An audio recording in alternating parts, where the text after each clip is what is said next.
Bonsoir et bienvenue sur DMG TV, les histoires mystiques. Tu es nouveau sur la page, n'oublie pas de t'abonner, de laisser un commentaire, de liker, de partager. Tu vas raconter une histoire, tu envoies ta demande, et puis on va te prendre, tu vas monter en direct, nous raconter ton histoire. Si tu es nouveau, ici on ne mentionne pas les noms des protagonistes. Ici on est juste là pour raconter les histoires, et même quand tu veux prononcer des noms, tu prends les noms d'emprunt. Si l'histoire date d'il y a trop longtemps, que toi tu ne te rappelles plus des dates, donne seulement comme ça une date comme ça aléatoire, ou bien tu dis juste que ça s'est passé à l'époque. Point. Venez nous dire en 82, en 93, en 84, on va s'embrouiller dans l'histoire. Et puis quand vous partez du côté, le côté où, qui est beaucoup plus pour la dose adulte, là, hein, essayez de filtrer un peu les mots, parce que même les enfants nous suivent aussi, les plus jeunes aussi écoutent les histoires. Quelqu'un a carrément venu commencer à prononcer les noms des parties intimes, les positions et comment ça s'est passé dans les détails. Ce n'est pas, ici, là, on n'est pas... Ok, on va commencer. Donc, s'il vous plaît, essayez de vous éloigner des bruits. Bonjour, good vibrations. Bonjour, comment vous allez? Très bien, bon. Ok, ça va bien. Donc, bonjour à tout le monde et tout. C'est la première fois que je monte. À chaque fois, je ratais les directs. J'ai envoyé une autre histoire sur WhatsApp, mais j'ai une autre histoire pour raconter ici. Aquaman. Excusez-moi. Donc, alors, je vais vous raconter une histoire que j'ai vécue au village, les histoires de cercueils qui bougent et tout. Je vais commencer. On va souvent au village du côté de ma mère. On est proche de nos grands-parents et tout.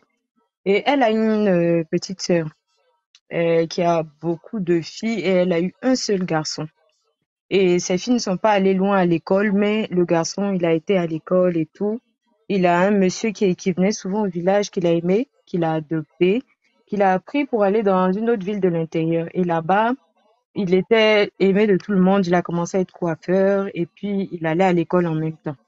Et donc, quand il a eu son bac, il a appelé ses sœurs, ses petites sœurs là-bas, les commentaires.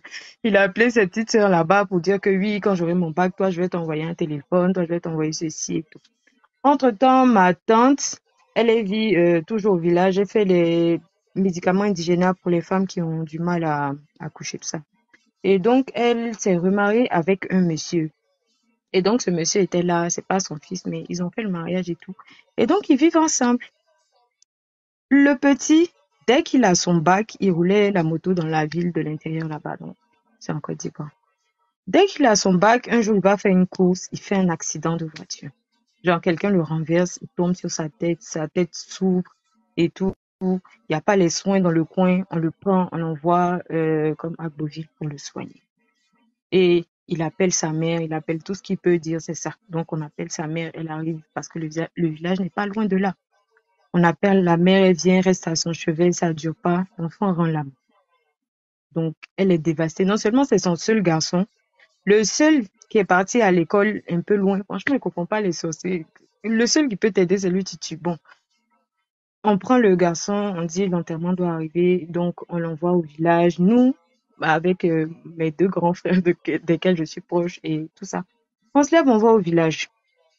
Et le nouveau mari de la tante, les gens étaient en train de chuchoter pour l'accuser parce qu'il a un fils qui est marabout. Et tout le monde le connaît, genre dans le village. Lui, quand il vient faire ses sacrifices, il dort au cimetière. Parce que dans les villages, là, les cimetières sont comme en bordure de route. C'est pas vraiment caché. Donc, et tout le monde chuchote que est-ce que c'est pas lui, c'est pas lui, c'est pas lui. Mais il vient aux funérailles et tout. Après, son père est là. Tout le monde vient faire yako. On met les bâches, tout, on dépose le corps, on vient voir le corps. C'est vraiment triste. Ma tante est assise. Tu vois, une femme qui a perdu son fils, elle pleure. En fait, elle pleurait plus, elle criait. C'était vraiment trop lourd. Et le monsieur, tout le monde le cherche pour le saluer. Il veut pas venir. Il se met genre au fond de là-bas, genre derrière là-bas. Tout le monde le cherche. Il boude. Donc les gens ont commencé à parler, chuchoter que en fait, c'est lui. Donc, quand ça arrivait dans les oreilles de ma tante, genre, dans le même endroit où tout c'est en train de se passer là, il a commencé à crier, viens t'asseoir ici, ce que tu as fait là, viens consommer, viens, écris. Il est là-bas, comme un enfant, il se met derrière, il regarde par terre, on vient le chercher, tout de même son fils, son fils le regarde, tout le monde le regarde, il est là, il se cache, il tourne, tout. Finalement, il a disparu, personne ne sait où il est parti, tout le monde l'a laissé. Elle est là, elle pleure son enfant. Le jour du funérail arrive, genre le lendemain. On doit accompagner le corps. Les gens prennent le cercueil, on marche. On prend le prêtre, il marche. Et je marche avec mes deux grands frères. On est derrière. Un coup, le cercueil se bloque. Ça là, on entend, tu vois, on entend dans les villages que oui, les gens, les cercueils se retournent, ils refusent d'avancer, tout ça. Mais nous, on n'a jamais vu. Donc le cercueil se bloque, les gars se bloquent, ils se retournent. Mon grand frère me regarde. J'ai dit, qu'est-ce qui se passe? Il dit, ma chérie, je sais pas, attends d'abord, bloc ne bouge plus. J'ai dit, ok, on est là, on bouge plus. Donc ça avance, ça recule jusqu'à, ils ont commencé à demander pardon, genre, on demande pardon au cercueil, ils ont posé le cercueil parce que les gars pouvaient plus bouger. Le prêtre vient demander pardon, verse l'eau bénite. Il veut pas. On veut soulever le cercueil, ça bouge plus.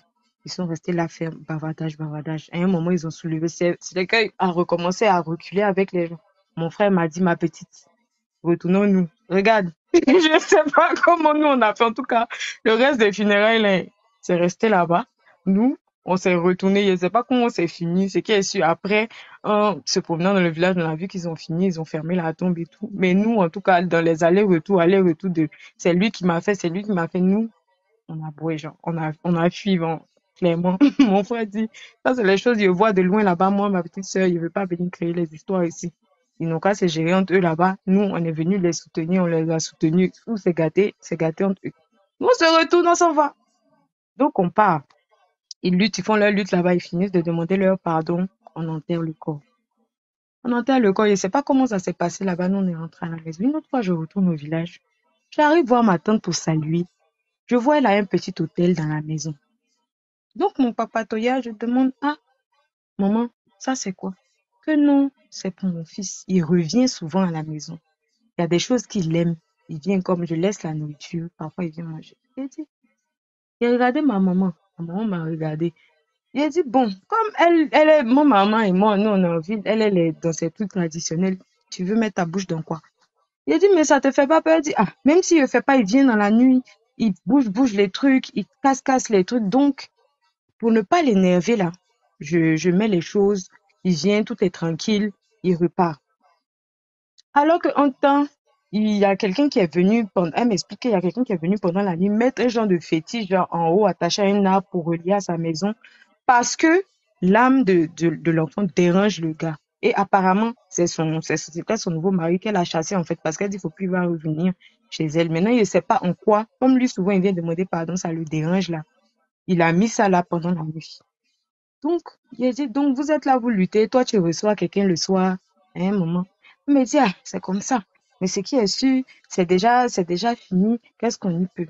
Il dit, ah, d'accord, il a soulevé mes deux pieds, je suis rentrée, les histoires comme ça. En tout cas, c'est des choses qu'on entend, mais c'est pas évident. Voilà, en tout cas, c'est la petite histoire que j'avais à vous raconter. Et puis, je voulais te faire une suggestion pour les gens qui envoient les témoignages en photo et tout là. Tu peux faire peut-être un compte Twitter. Là-bas, tu peux mettre peu importe ce que tu veux et tout, genre, et puis référer aux histoires concernées. Comme ça, tu pourras publier des choses que tu penses pouvoir publier. Voilà, c'était moi. C'est vrai, Bonne il y a aussi, parce qu'il y a continuation. aussi des plateformes que j'évite. Les plateformes comme Twitter, c'est trop, t'es cru. Tu tombes C'est facilement comment? sur des publications, des nudes, tout ça là. Nude. Et même Bon, Snapchat aussi, j'évite beaucoup.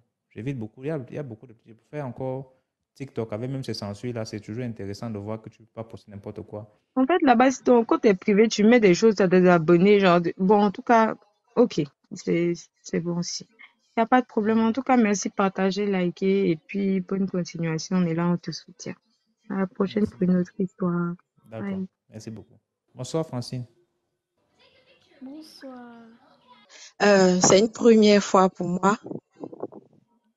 D'accord. Bonsoir à tous les abonnés. Je stresse grave. Faut Bon, je pas vais stresser. directement. Entrave les chaussures. Faites comme chez vous. Avec les limites, hein. Hey, quand je fais comme chez vous, là, c'est Oui, terrible. bien sûr. Donc, c'est en 2021. Je revenais de la fac. Je suis une Ivoirienne. Donc, je revenais de la fac et à Djamé pour les Ivoiriens ou pour les résidents à Abidjan. Je devais emprunter le Gbaka. Le Gbaka, ce sont des véhicules de transport en commun en Côte d'Ivoire. Je devais emprunter le Baka et j'étais la première dans le véhicule. La première à monter, ça devait charger. Et quand je monte, je m'assois. Peu de temps après, il y a un autre client qui monte, un homme. Bon, jeune. En ce temps-là, je ne pouvais même pas lui donner 30 ans. Il était aussi jeune que moi. Et il monte, il s'assoit. Mais moi, je m'étais assise du côté du chauffeur. Lui, il vient, il s'assoit du côté opposé, c'est-à-dire totalement à ma droite. Et il commence à toucher le siège où il était assis. Donc, à force de taper, mais il était derrière moi. Je me retourne, je le regarde. Je me demande, mais qu'est-ce qu'il cherche? Bon, pour moi, peut-être son siège n'était pas bon. Et quelque temps après, il se lève, il vient juste à côté de moi. Il y avait 2 places. Moi, j'étais déjà à la fenêtre. Lui s'est assis à ma droite, juste à côté de moi. Et quand il s'est assis, il y a quelque chose qui me disait dans mon fond intérieur, il va te demander la monnaie, mais ne lui donne pas tes jetons. Parce que ce jour-là, j'avais des jetons. Ne lui donne pas tes jetons, ne lui donne pas tes jetons. Et quelques temps après, effectivement, le jeune me demande, s'il vous plaît, vous avez la monnaie? Non, je le regarde, je lui dis non, j'ai pas la monnaie. Non, j'ai pas la monnaie. Il me dit, d'accord. Donc, on reste là quelque temps. Mais je dois signaler que quand ce jour-là, je suis allée sur la fac, je suis allée avec mon ordinateur portable. Donc, j'avais l'ordinateur sur mes genoux. Mais l'ordinateur était vraiment large, un ordinateur portable, mais vraiment large. Peu de temps après, on démarre. Quand on démarre, on doit sortir de d'Adjamé pour prendre l'autoroute. Il y a un sommeil, un lourd sommeil qui ne disait pas son nom qui m'a emporté. Il faut un peu reculer le téléphone de la bouche, s'il te plaît. D'accord. Donc, comme je disais, j'étais devenue lourde et je commençais à dormir. Tout ce que j'ai pu voir, c'est que on sortait d'Adjamé, on prenait maintenant l'autoroute. On part. Et arrivé un moment, je sens une douleur au niveau de la poitrine. C'était pratiquement comme si on m'arrachait le cœur. Je devenais faible, très faible.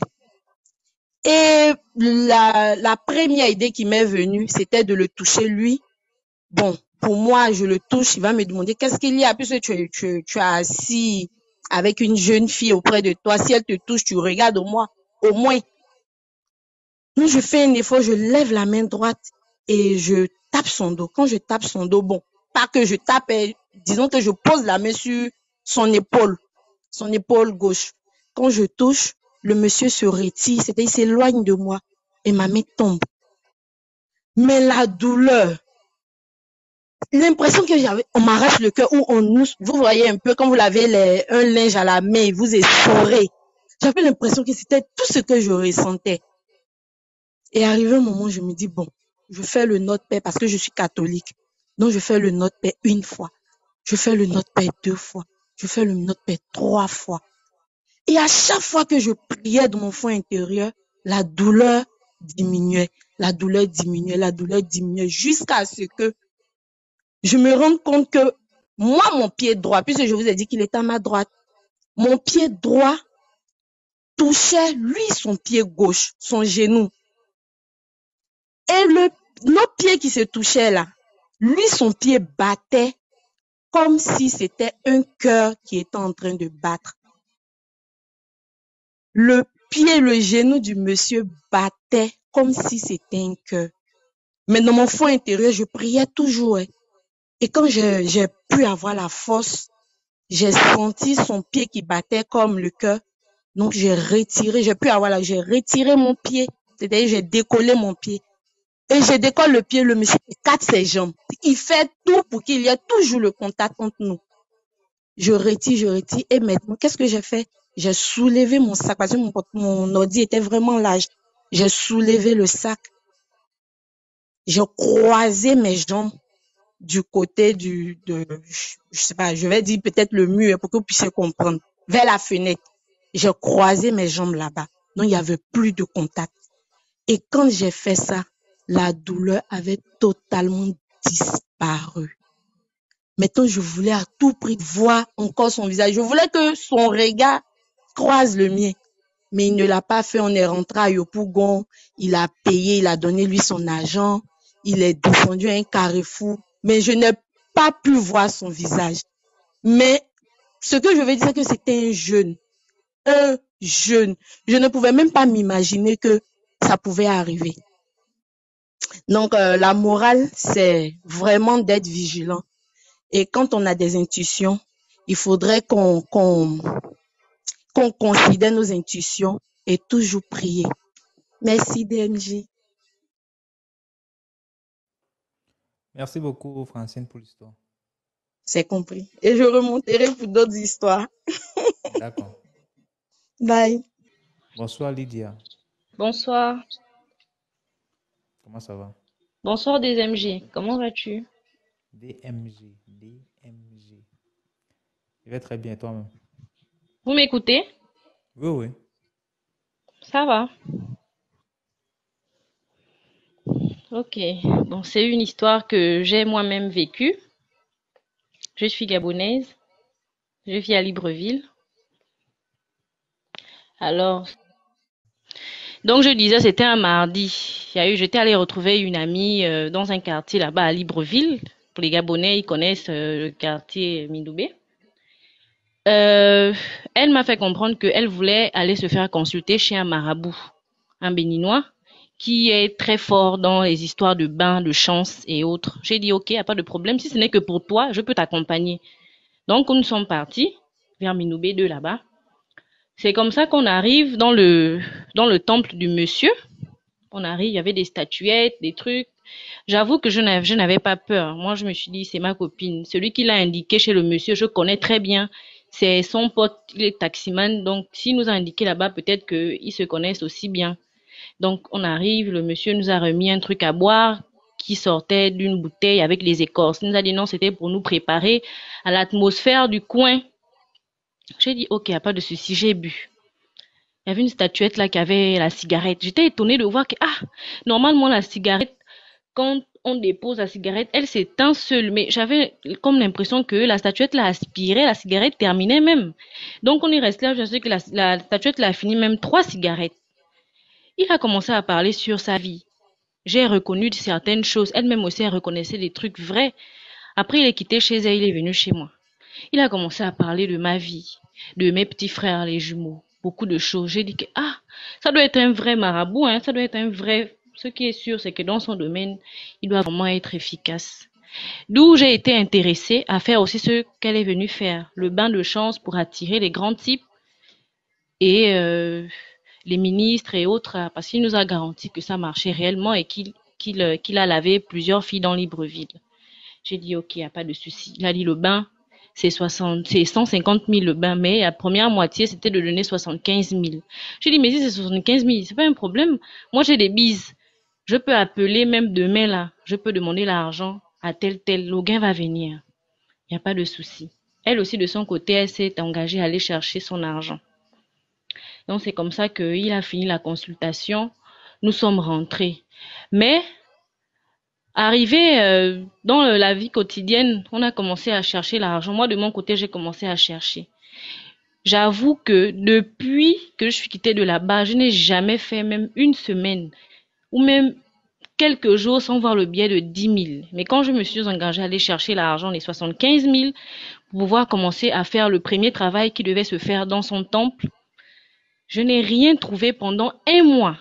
Le monsieur nous contactait souvent et de son côté et de son côté.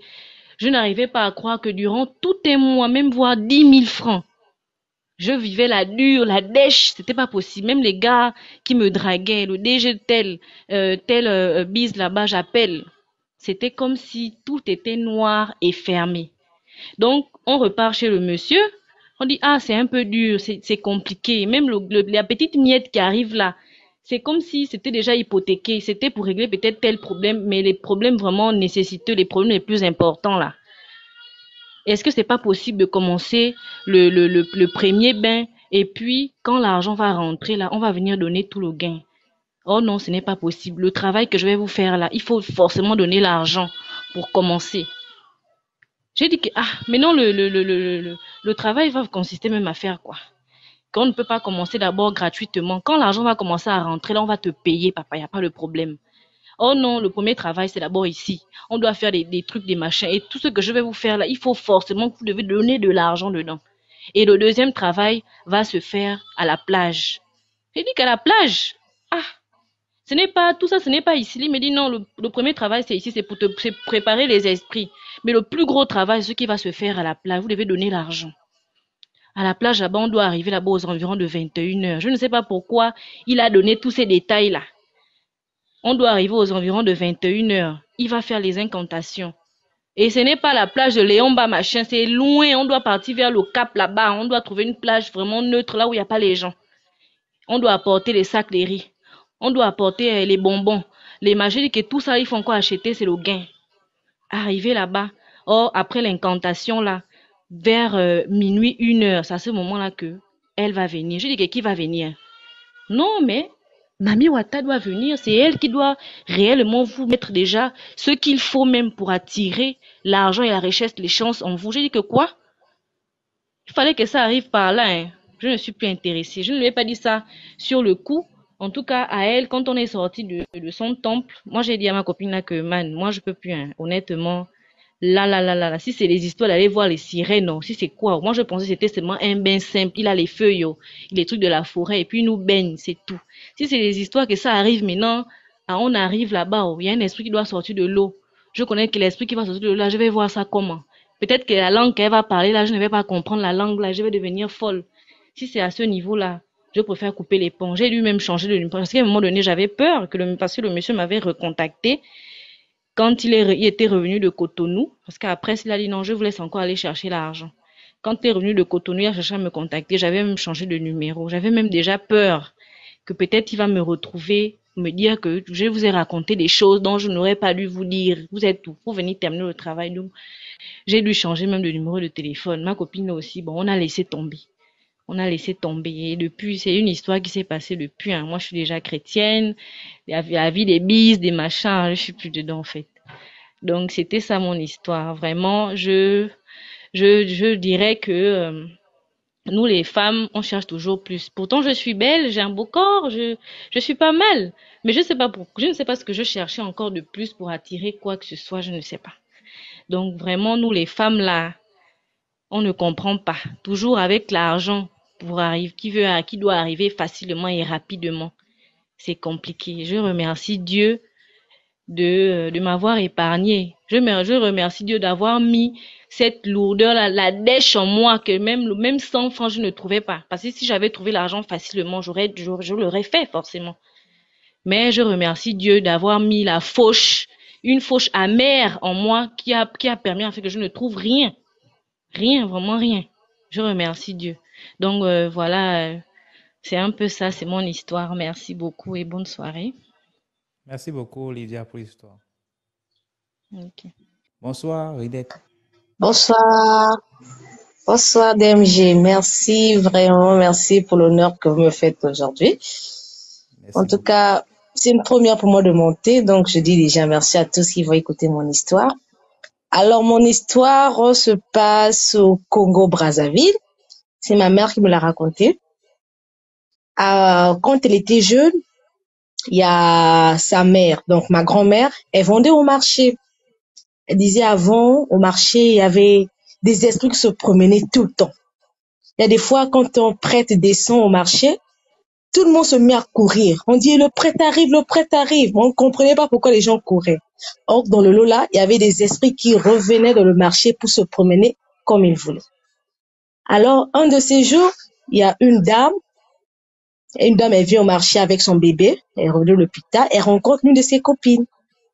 Elle dit, ah, salut ma copine, comment tu vas il y a longtemps? La copine la demande, ah, tiens, mais il y a longtemps, tu as eu mis au monde? Oh oui, j'ai mis au monde un bébé, c'était une fille. Ah, pour moi, montre le bébé, je vais voir. Elle a commencé à discuter avec la dame maintenant. Celle qui a le bébé a demandé à sa copine, bon, moi, attends-moi là, je vais aller acheter quelques trucs au marché. Vu que le bébé, il y a trop de monde, tout ça là, tu m'attends à l'extérieur. Moi, je vais au marché. Elle est partie au marché, elle a fait le marché, elle revient au point de rendez-vous avec sa collègue. Elle se rend pas compte que sa collègue n'est plus là. Elle cherche sa camarade, Et à l'époque, là, on pouvait faire les annonces dans les mégaphones des marchés en disant, elle a passé l'annonce, non, ma copine, je te vois pas, ramène le bébé, moi je veux rentrer. On a passé l'annonce. La dame ne venait pas. Elle a dit au monsieur qui passait l'annonce au marché, oh, c'est pas grave, je vais aller chez elle, vu qu'elle est rentrée avec le bébé à la maison, je vais aller la rendre visite et puis je vais récupérer mon enfant. Et elle se va de ce pas chez la famille de la fille. Elle arrive là, elle voit tout le monde à l'extérieur. Elle demande, mais bonjour, bonjour, je suis venue voir X.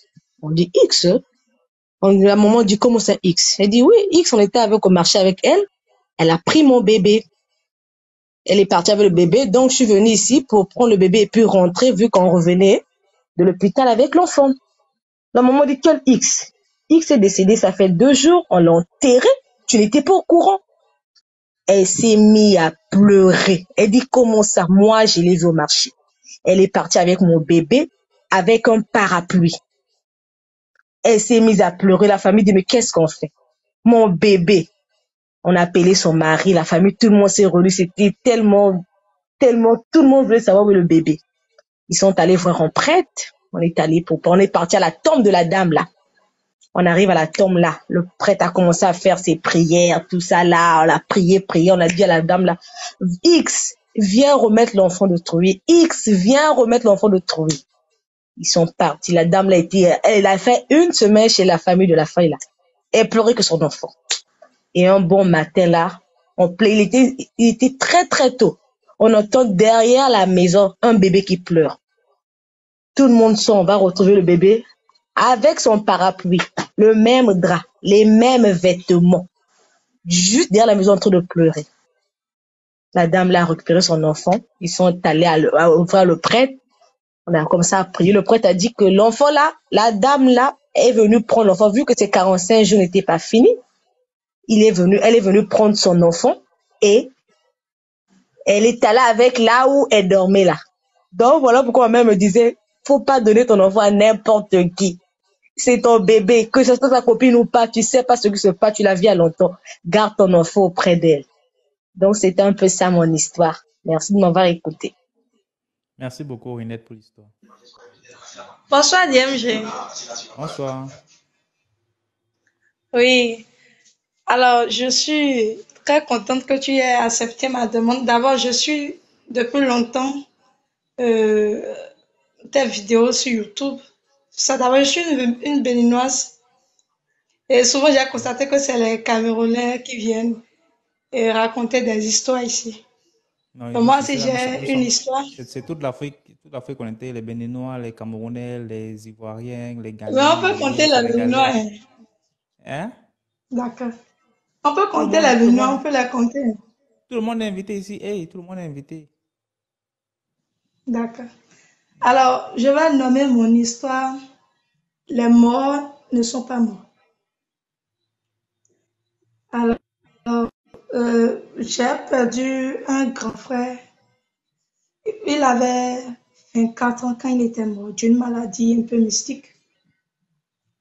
Et tout juste après l'enterrement, je constate chaque nuit qu'il vient, il fait des mouvements, des va-et-vient, il passe dans la cuisine, il ouvre la marmite, il fait des bruits. Chaque soir, durant un mois comme ça.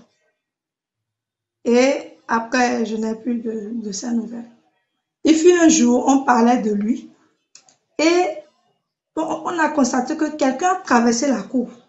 Et subitement, la lumière qui était allumée, tout était éteint. Et après, ça s'est encore réallumé. Bon, je me suis dit que c'est peut-être lui qui a été de passage. Donc, quand nous disons que les morts sont morts, non, les morts ne sont pas morts. Et jusqu'à ce jour, quand on dit que quelqu'un est mort ou quoi là, je ne ressens plus la douleur parce que je dis, il n'est pas mort, il a juste changé de corps. Et puis, ça continue. Je ne pleure jamais, je t'assure. Donc, c'est un peu ça. Merci beaucoup pour la demande et pour avoir accepté ma demande, j'allais dire. Merci beaucoup pour l'histoire. Ok, bonne soirée à toi. Bonne soirée à toi aussi. Bonsoir, DMG. Bonsoir. Ouais, ok, je vais vous raconter mon histoire qui m'a été racontée par ma grand-mère. En fait, c'est une histoire un peu drôle, mais je vais vous raconter. Il s'agit d'un monsieur qui avait épousé deux femmes. Voilà. Et en tout cas, le monsieur, il était équitable envers ces deux femmes. C'est-à-dire, s'il achetait un pain pour une, il achetait pareil pour l'autre. C'est-à-dire que les mêmes motifs, les mêmes couleurs. Donc, la deuxième fois, il s'avérait que la deuxième femme était enceinte. Et le jour de l'accouchement, elle est décédée avec le bébé. Donc, du coup, ils se sont trompés le pain et ils ont pris le pain. Et ils ont pris le pain de sa rivale, c'est-à-dire la première femme. Pendant l'enterrement, ils sont allés enterrer la dame et son bébé avec. Donc, après, la première femme se rend compte que le pain qu'ils ont pris pour enterrer sa rivale et son bébé n'était pas pour sa rivale, mais c'était pour elle, en fait. Donc, c'est comme ça qu'elle a dit à son mari que ils se sont trompés de pain et qu'elle elle voulait son pain. Son mari lui a dit, mais vu que ta rivale est là, tu peux prendre pour ta rivale. Elle dit non, qu'elle ne voulait pas, elle voulait son pain. Son mari lui a dit, ok, comme c'est comme ça, je vais acheter un autre pain pour te donner. Elle dit que pareil que c'est que elle dit non, que c'est elle son pain, elle veut rien d'autre que le pain qu'ils ont pour enterrer sa rivale. Donc son mari a tout fait, vu qu'elle ne voulait pas, il a dit, ok, dans ce cas, tu vas aller chercher ton pain au cimetière. Et la dame a accepté d'aller chercher son pain au cimetière. C'est-à-dire souvent, on fait des tombes comme des maisons. Donc c'est comme ça, la dame est partie. Et ma grand-mère m'a dit que non, elle est partie, elle a toqué à la porte. Et sa rivale en question, qui est morte, qu'ils ont enterrée, a répondu. Et elle a dit à sa rivale qu'elle était venue chercher son pain. Donc sa rivale a dit, ok, un instant, puisqu'elle était en train de laver son bébé. Donc c'est comme ça, elle est venue, elle a ouvert la porte et elle a dit à sa rivale de rentrer. Et ma grand-mère dit, elle a eu le courage de rentrer. Et c'est comme ça, elle lui a donné même la place. Elle s'est assise et elle lui a demandé les nouvelles. Elle lui a dit que non, qu'elle est venue chercher son pain. Elle lui a dit qu'elle est chez son pain.